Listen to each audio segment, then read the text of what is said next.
Hey everyone, welcome back to the channel. In today's tutorial, I'm going to show you how to add page transitions in Wix Studio, the full 2025 guide. If you want your website to look smoother, more professional, and give users that premium feel when navigating between pages, this tutorial is for you. By the end of this video, you'll know exactly how to add stunning transition to your Wix site in just a few minutes, so stick around till the end.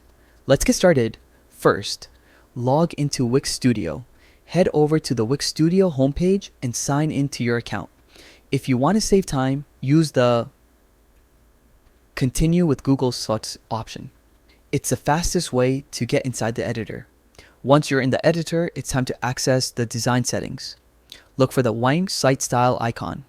You'll usually find it represented by a Wang paint palette icon on the left-hand panel. Go ahead and click on it.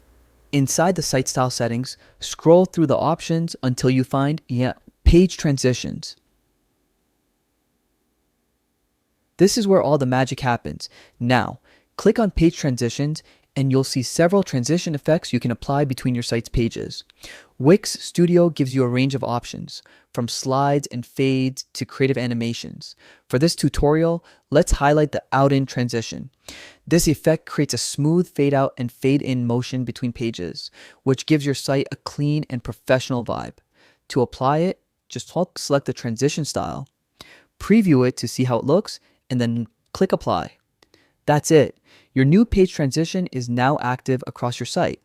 Simple touches like these can dramatically improve your site's user experience and make your visitors enjoy browsing even more. And that's how easy it is to add page transitions in Wix Studio. If this tutorial helped you, make sure to like the video, subscribe for more Wix Studio and web design tips, and drop a comment below telling me which transition style you like best.